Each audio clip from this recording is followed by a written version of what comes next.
इस model paper 5 में भी हम कुछ ऐसे इंपॉर्टेंट क्वेश्चंस और कॉन्सेप्ट डिस्कस करेंगे जो आपके रिवीजन के लिए हेल्पफुल रहेंगे। इन मॉडल पेपर से आपको एग्जाम में क्वेश्चंस को सोल्व करने की राइट अप्रोच के बारे में पता लगेगा। तो क्वेश्चन नंबर 1 देखते हैं। विच of the following sentences has the correct structure of question. सबसे पहले अगर ऑप्शन सी और ऑप्शन डी की बात करें तो इनमें तो स्ट्रक्चर कंप्लीट ही रॉन्ग लग रहा है, तो ऑप्शन सी और ऑप्शन डी तो गलत होंगे। अब ऑप्शन ए और ऑप्शन बी की बात करते हैं। डज ही नो, क्या वह जानता है। हु आर यू, कि तुम कौन हो। तो हम क्वेश्चन पूछना चाहते हैं कि क्या वह जानता है, ना कि तुम कौन हो। तो क्वेश्चन का फॉर्मेट डज ही नो ही बनाएगा। तो हु आर यू यहाँ पर नाउन क्लोज का काम करेगा, और नाउन क्लोज के लिए हम कभी भी इंटरोगेटिव फॉर्म का यूज नहीं करते, तो ऑप्शन ए गलत होगा। आंसर होगा option B. Does he know who you are, क्या वह जानता है तुम कौन हो। अब नेक्स्ट क्वेश्चन देखते हैं। The passive voice form of the sentence he lent me some money will be. Lent का मतलब होता है उधार देना, इसकी सेकंड फॉर्म और थर्ड फॉर्म होती है लेंट। तो सबसे पहले सेंटेंस का ऑब्जेक्ट देखते हैं। ही लेंट मी सम मनी। तो इस सेंटेंस में दो ऑब्जेक्ट होंगे, मी भी ऑब्जेक्ट होगा और सम मनी भी ऑब्जेक्ट होगा। तो हम पैसिव वॉइस बनाने के लिए किसी भी ऑब्जेक्ट का यूज कर सकते हैं। तो हम बात करते हैं डायरेक्ट ऑब्जेक्ट। और डायरेक्ट ऑब्जेक्ट क्या होते हैं? ऐसे ऑब्जेक्ट जो हुम का आंसर होते हैं वो डायरेक्ट ऑब्जेक्ट होते हैं, और ऐसे ऑब्जेक्ट जो व्हाट का आंसर होते हैं वो डायरेक्ट ऑब्जेक्ट होते हैं। तो he let me vote some money, तो सम मनी यहाँ पर डायरेक्ट ऑब्जेक्ट होगा। और ही लेट होम, तो मी यहाँ पर इनडायरेक्ट ऑब्जेक्ट होगा। तो इस तरीके के सेंटेंस का पैसिव वॉइस बनाने के लिए किसी भी ऑब्जेक्ट से हम सेंटेंस स्टार्ट कर सकते हैं। तो मी ऑब्जेक्ट को अगर सब्जेक्ट बनाएंगे तो मी का आई हो जाएगा। तो सबसे पहले ऑप्शन सी और ऑप्शन डी की बात करते हैं। अगर मी आई होगा तो आई के साथ वोज का यूज़ होता है, वर्ग का यूज़ नहीं होता, तो ऑप्शन डी को हम एलिमिनेट कर सकते हैं। और अगर सम मनी को हम सब्जेक्ट बनाते हैं तो सम मनी वोज, यहाँ तक दोनों सेंटेंस सही होंगे क्योंकि पास्ट इंडेफिनेट टेंस है, इसलिए वोज का यूज़ होगा। उसके बाद थर्ड फॉर्म का यूज़ होगा। तो हमने देखा लेंट की थर्ड फॉर्म लेंट होती है, तो दोनों यहाँ पर गलत होंगे, तो ऑप्शन ए और ऑप्शन बी तो गलत होंगे। I was lent some money by him, me को ऑब्जेक्ट बनाया आई हुआ, आई के बाद वॉज का यूज हुआ, उसके बाद थर्ड फॉर्म, उसके बाद सम मनी को हम एज रखेंगे बाई हिम, तो ऑप्शन सी सही होगा। और अगर ऑप्शन बी में लेंट की जगह लेंट होता तो ऑप्शन बी करेक्ट होता। Some money was lent to me by him. जब भी डायरेक्ट ऑब्जेक्ट से पैसिव वॉइस बनाते हैं तो एक सुटेबल प्रीपोजिशन का भी हम यूज करते हैं, यहाँ पर टू का यूज हो रहा है। तो अगर ऑप्शन बी में करेक्ट थर्ड फॉर्म का यूज होता तो ऑप्शन बी भी करेक्ट होता। Change the sentence into direct speech. He said Gandhi ji started the quit India movement. अगर इन्वर्टेड कोमास के अंदर कोई हिस्टोरिकल फैक्ट दिया हुआ हो, क्योंकि हिस्टोरिकल फैक्ट को एज इट इज बताया जाता है इसलिए इसका टेंस चेंज नहीं होगा, तो जहाँ भी टेंस चेंज नहीं हो रहा वो इसका आंसर होगा option B. He said that Gandhi ji started the quit India movement. अब नेक्स्ट क्वेश्चन देखते हैं। The active voice form of the sentence a bullet in chest is adored by the brave will be. तो आपके exam में इस तरीके का question भी आ सकता है जहाँ पर पैसिव वॉइस देके आपको एक्टिव वॉइस भी पूछा जा सकता है। तो सबसे पहले देखते हैं टेंस कौन सा है। इज अडोर्ड, तो ऑप्शन सी और ऑप्शन डी तो वैसे ही गलत होंगे। अब हम बात करते हैं ऑप्शन ए और ऑप्शन बी की। ब्रेव, ब्रेव का मतलब होता है बहादुर, और ये एक एडजेक्टिव होता है। जब भी किसी एडजेक्टिव के साथ हम द का यूज करते हैं, जैसे द ब्रेव, तो हम उस कैटेगरी के सभी लोगों की बात करते हैं। तो द ब्रेव का मतलब यहाँ पर होगा सभी बहादुर लोग या फिर बहादुर लोग। इसी तरीके से द पुअर या फिर द रिच, और अगर ये कंप्लीट कैटेगरी को शो करेगा तो ये प्लूरल होगा। तो द ब्रेव के साथ हम अडोर का यूज करेंगे, प्लूरल फॉर्म का यूज होगा, तो ऑप्शन बी करेक्ट होगा। The brave adore a bullet in the chest. Adore का मतलब होता है to love and respect. Sentence का मतलब निकलेगा बहादुर लोग सीने में बुलेट से प्रेम करते हैं या फिर लव करते हैं, मतलब वो मरने से नहीं डरते। To which of the following questions will the sentence people in the villages of Rajasthan lead a very simple life be an appropriate answer. इनमें से किस क्वेश्चन का आंसर ये सेंटेंस होगा? People in the villages of Rajasthan lead a very simple life. Rajasthan के गांवों के लोग बहुत ही सिंपल लाइफ जीते हैं। तो क्वेश्चन देखते हैं। Why do people live in Rajasthan, लोग राजस्थान में क्यों रहते हैं। Where do people of Rajasthan live, Rajasthan के लोग कहाँ रहते हैं, ये भी इसका आंसर नहीं होगा। Why do people of Rajasthan lead a simple life, Rajasthan के लोग सिंपल लाइफ क्यों जीते हैं, इसका आंसर होगा what kind of life do people in the villages of Rajasthan lead, किस तरीके की लाइफ राजस्थान के गाँव के लोग जीते। तो इस तरीके का क्वेश्चन भी आपके एग्जाम में पूछा जा सकता है, तो इसका आंसर होगा ऑप्शन डी। अब नेक्स्ट क्वेश्चन देखते हैं। Change the sentence into direct speech. She said to me do not come here. तो सेड टू को हम ऑर्डर्ड या फिर फॉरवर्ड में चेंज कर सकते हैं, लेकिन अगर सेड टू को फॉरवर्ड में चेंज करेंगे तो नोट का यूज नहीं होता, क्योंकि फॉरवर्ड अपने आप में नेगेटिव मीनिंग रखता है, इसका मतलब होता है मना करना। फॉरवर्ड के साथ नोट का यूज नहीं होगा, तो ऑप्शन ए तो गलत होगा। और इनडायरेक्ट स्पीच में हम हियर को देर में कन्वर्ट करते हैं, इसलिए ऑप्शन डी भी गलत होगा। अगर ऑप्शन डी में देर का यूज होता तो ऑप्शन डी सही होता। अब अगर सेट टू को ऑर्डर में कन्वर्ट करेंगे तो नोट का यूज होगा, क्योंकि ऑर्डर का मतलब होता है आदेश देना, ये नेगेटिव मीनिंग नहीं रखता। और अगर इनडायरेक्ट स्पीच की बात करें तो डू नॉट कम हियर, यहाँ पर नेगेटिव मीनिंग है, इसलिए सेंटेंस का नेगेटिव मीनिंग निकलना चाहिए, तो ऑप्शन सी गलत होगा। तो आंसर होगा C ordered me not to come there. अब नेक्स्ट क्वेश्चन देखते हैं। Pick out the word in which this sound is present. तो फोनेटिक सिंबल्स की वीडियो में हमने बात की थी कि इस तरीके का साउंड होता है अर। जब भी आई आर, ई आर या फिर ओ आर किसी वर्ड के बीच में आए और अर का साउंड दे, उसके लिए हम इस सिंबल का यूज करते हैं। यहाँ पर रे साइलेंट रहता है, लेकिन हल्का सा लगता है कि रे का साउंड आ रहा है अर, जैसे शर्ट। तो इसका आंसर होगा option A shirt. The number of pure vowel sounds and diphthongs in English is. English में प्योर वाउल साउंड्स और डिप्थोंग कितने होते हैं? तो डायरेक्ट क्वेश्चन आपको ध्यान रखना है। 12 प्योर वाउल्स होते हैं और 8 डिप्थोंग्स होते हैं। Option C. What can be used as props for dialogues in order to teach new lexical structural items. Props का मतलब होता है support.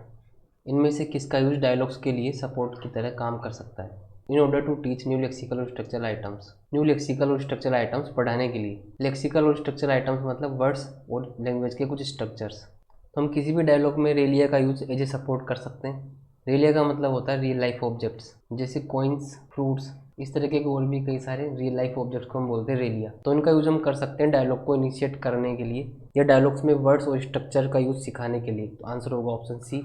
The most important feature of an effective language classroom is opportunity for learners to. एक effective language classroom का main feature क्या होता है? तो लैंग्वेज का मेन मोटिव होता है कम्युनिकेशन या फिर इंटरेक्शन। तो इसका मेन फीचर होगा to interact. Through which mental activity do we transform available information to reach conclusion. Conclusion होता है निष्कर्ष। इनमें से किस एक्टिविटी का यूज हम किसी अवेलेबल इन्फॉर्मेशन से कंक्लूजन तक पहुंचने के लिए करते हैं? तो कुछ इन्फॉर्मेशन दी होती है, उसे दिमाग लगाकर हम किसी कंक्लूजन पर पहुंचते हैं। इस मेंटल एक्टिविटी को हम बोलते हैं reasoning. Option D. A teacher engages her learners in a fun activity before beginning a new lesson. The purpose of this activity is to. कोई टीचर अपने लर्नर्स को एक न्यू लेसन को स्टार्ट करने से पहले किसी फन एक्टिविटी में इंगेज करती है। इस एक्टिविटी का क्या पर्पज होता है? तो क्लास में फन एक्टिविटी कराने का पर्पज होता है to motivate and energize the learners. Option D. अब नेक्स्ट क्वेश्चन देखते हैं। How can we describe the language acquisition device. Language acquisition device को हम बोलते हैं एलईडी। तो एलईडी को हम कैसे डिस्क्राइब करेंगे? तो एलईडी एक हाइपोथेटिकल कॉन्सेप्ट है जो नोम चॉम्स्की ने दिया था। तो इस थ्योरी के अकॉर्डिंग ह्यूमंस में बचपन से ही कुछ ऐसी एबिलिटीज़ होती है जिससे वो कोई भी लैंग्वेज आसानी से सीख सकता है। तो इसका आंसर होगा option A hypothetical tool that helps children quickly learn and understand language. Hypothetical मतलब काल्पनिक। ये काल्पनिक टूल होता है जो चिल्ड्रन को कोई लैंग्वेज तेजी से सीखने के लिए हेल्प करता है। Most effective teaching add is. सबसे ज़्यादा इफेक्टिव टीचिंग एड्स कौन से होते हैं? तो सबसे इफेक्टिव होता है डायरेक्ट एक्सपीरियंस। अगर कोई लर्नर डायरेक्ट एक्सपीरियंस से कोई चीज़ सीखता है तो उसको ज़्यादा टाइम तक याद भी रह सकता है और अच्छा इंपैक्ट भी उसका रहता है। प्रोजेक्टेड टीचिंग एड्स में विजुअलाइज करके सीखा जाता है, जैसे चार्ट्स, इमेजेस और वीडियोज़। और नॉन प्रोजेक्टेड की अगर बात करें तो इसमें विजुअलाइजेशन नहीं होता, इसमें वर्बली बोल के किसी लर्नर को कोई चीज़ बताई जाती है। तो सबसे ज़्यादा इफेक्टिव होते हैं direct experience. Which one of the following is not an assessment tool for language teaching. इनमें से कौन सा लैंग्वेज लर्निंग के लिए एक असेसमेंट का टूल नहीं है? तो ऑब्जर्वेशन शेड्यूल, पोर्टफोलियो और असाइनमेंट तो असेसमेंट टूल्स होते हैं। रियली एक टीचिंग एड होता है। तो इसका आंसर होगा ऑप्शन डी। ऑब्जर्वेशन शेड्यूल में किसी लर्नर की सारी एक्टिविटीज़ को हम रिकॉर्ड करते हैं बाद में उसको एनालाइज करने के लिए। पोर्टफोलियो में किसी लर्नर के वर्क सैंपल्स होते हैं, जैसे कोई प्रोजेक्ट रिपोर्ट। और असाइनमेंट होता है स्टडी से रिलेटेड कोई काम। Miss menu conducts A question answer session in her class to determine the abilities of students at the beginning of an academic year. This is termed blank assessment. Miss मेनू किसी academic year की शुरुआत में ही students की ability को determine करने के लिए question answer session conduct करवाती है। ये किस तरीके का असेसमेंट होता है? तो ऐसा असेसमेंट जो स्टार्टिंग में होता है उसको हम बोलते हैं फॉर्मेटिव असेसमेंट। फॉर्मेटिव असेसमेंट या तो क्लास के स्टार्टिंग में होता है या क्लास के साथ साथ भी चलता रहता है। और ऐसा असेसमेंट जो क्लास के एंड में या फिर कोर्स के एंड में होता है उसको हम बोलते हैं समेटिव असेसमेंट। समेटिव असेसमेंट का यूज स्टूडेंट को जज करने के लिए किया जाता है। डायग्नोस्टिक असेसमेंट का यूज किया जाता है कि स्टूडेंट को सीखने में कहाँ पर कोई प्रॉब्लम आ रही है। और क्यूमुलेटिव असेसमेंट में हम यूनिट्स को ऐड करते जाते हैं, जैसे सबसे पहले फर्स्ट यूनिट का टेस्ट होगा, उसके बाद फर्स्ट प्लस सेकंड का टेस्ट होगा, उसके बाद फर्स्ट, सेकंड और थर्ड तीनों का टेस्ट होगा। What is the status given to English by the Indian constitution. Indian constitution में इंग्लिश को क्या स्टेटस दिया गया है? तो इंडियन कॉन्स्टिट्यूशन में इंग्लिश को एसोसिएट ऑफिशियल लैंग्वेज का स्टेटस दिया हुआ है। Option D. What do you mean by morphology. Morphology का क्या मतलब होता है? तो मॉर्फोलॉजी का मतलब होता है study of internal structures of words. Which of the following skills will not be strengthen by using text book as material for teaching. Text book को जो टीचिंग मटीरियल यूज करने से इनमें से कौन सी स्किल मजबूत नहीं होगी?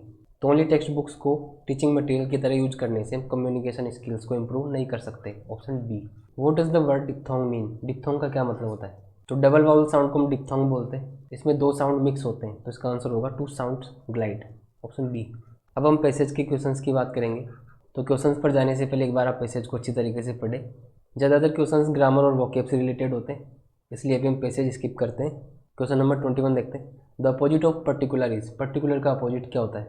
पर्टिकुलर का मतलब होता है खास, स्पेशल, तो इसका अपोजिट होगा जनरल, सामान्य। अनयूजुअल का मतलब होता है असामान्य, सर्टेन मतलब निश्चित, और फेडरल मतलब यूनाइटेड या फिर संगठित। विच of the following words is correctly spelled, तो स्पेलिंग टेस्ट में कुछ लिमिटेड वर्ड्स ही बार बार पूछे जाते हैं, जिसमें से कैलेंडर भी एक वर्ड होता है। तो कैलेंडर की सही स्पेलिंग होती है option A calendar. Pick out the correct noun form the adjective sharp, तो शार्प का नाउन फॉर्म क्या होगा? शार्प का मतलब होता है तीक्ष्ण, तो इसकी नाउन फॉर्म होगी शार्पनेस, मतलब तीक्ष्णता। NESS नाउन का सफिक्स होता है, यहाँ से भी हम बता सकते हैं, तो ऑप्शन बी करेक्ट होगा। The phrase to make something smaller can be replaced with, to make something smaller को हम वन वर्ड में क्या कहेंगे? टू मेक समथिंग स्मॉलर मतलब किसी को कम करना या छोटा करना, तो इसको हम बोलते हैं रिड्यूस। टाइनी का मतलब होगा छोटा, जो एक एडजेक्टिव होगा। हमें बताना छोटा करने को क्या कहेंगे, इसलिए हमें वर्ब सेलेक्ट करना होगा, तो ऑप्शन बी करेक्ट होगा। Which of the following is similar in meaning to the word possible, possible का सिनोनिम क्या होता है? तो पॉसिबल का सिनोनिम होगा वायबल। वायबल का मतलब होता है पॉसिबल, संभव, जो किया जा सके। अवेलेबल का मतलब होता है उपलब्ध। फ्यूटाइल मतलब व्यर्थ। ईजी मतलब आसान। क्वेश्चन नंबर 26 देखते हैं, जिसमें correct fill in the blank करना है। The technique is very blank in solving maths, ये टेक्निक मैथ्स को सोल्व करने के लिए बहुत असरकारक है या प्रभावशाली है, तो असरकारक या प्रभावशाली को हम बोलते हैं इफेक्टिव, ऑप्शन बी। अब नेक्स्ट पैसेज की बात करते हैं। अगर आपको किसी वर्ड का सिनोनिम, एंटोनिम, वन वर्ड या पार्ट ऑफ स्पीच नहीं समझ में आ रहा, तो आप पैसेज को एक बार ध्यान से पढ़ें। कई बार पैसेज से आपको कुछ हिंट पता लगेंगी, जो क्वेश्चन को सोल्व करने के लिए हेल्पफुल रहेगी। The word planning in this passage is, इस पैसेज में प्लानिंग का पार्ट ऑफ स्पीच क्या होगा? तो पैसेज देखते हैं। At the moment thanks to planning we are able to produce food and cloth sufficient for our people and even in some excess. इस moment पर हमारी योजना निर्माण या फिर नियोजन को धन्यवाद है कि हम अपने लोगों के लिए पर्याप्त मात्रा में फूड और क्लोथ प्रोड्यूस कर पा रहे हैं, और कुछ अधिकता में भी बच रहा है। जहाँ पर प्लानिंग का मतलब निकल रहा है योजना निर्माण या फिर नियोजन, तो प्लानिंग का यूज यहाँ पर एज ए वर्ब नहीं हो रहा, तो यहाँ पर planning as a noun use हो रहा है, तो प्लानिंग का पार्ट ऑफ स्पीच होगा नाउन। अब नेक्स्ट क्वेश्चन देखते हैं। The sentence the position in regard to accommodation is even far from satisfactory in spite of our efforts is in, तो सेंटेंस कौन से टेंस में होगा? तो यहाँ पर हम देख रहे हैं इज का use as a main verb हो रहा है, तो हम बता सकते हैं कि प्रेजेंट सिंपल टेंस होगा, option B. The word excess in this passage is, इस पैसेज में एक्सेस का पार्ट ऑफ स्पीच क्या होगा? तो यहाँ पर एक्सेस का मतलब निकलेगा अधिकता, और एक नाउन होगा। अब लास्ट क्वेश्चन देखते हैं। One of the most serious problems confronting our country is that of a fast growing population, determiners in the sentence are, तो इस सेंटेंस में डिटरमिनर कौन कौन से हैं? तो डिटरमिनर के चैप्टर में हमने बात की थी, कोई भी डिटरमिनर किसी नाउन के जस्ट पहले आता है, तो यहाँ पर द एक डिटरमिनर होगा, क्योंकि प्रॉब्लम्स इस नाउन के लिए द का हम यूज कर रहे हैं। और भी एक डिटरमिनर होगा, क्योंकि कंट्री के लिए और का यूज कर रहे हैं। और फास्ट ग्रोइंग पॉपुलेशन, पॉपुलेशन के लिए हम ए का यूज कर रहे हैं, इसलिए ए भी एक डिटरमिनर होगा, तो इसका आंसर होगा ऑप्शन बी। तो आज की वीडियो में भी हमने कुछ इंपॉर्टेंट क्वेश्चंस डिस्कस किए, इनको आप एज ए रिवीजन देखें। तो अगर आपको वीडियो यूजफुल लगा हो तो लाइक करें और कमेंट बॉक्स में अपना फीडबैक जरूर दें। Thank you.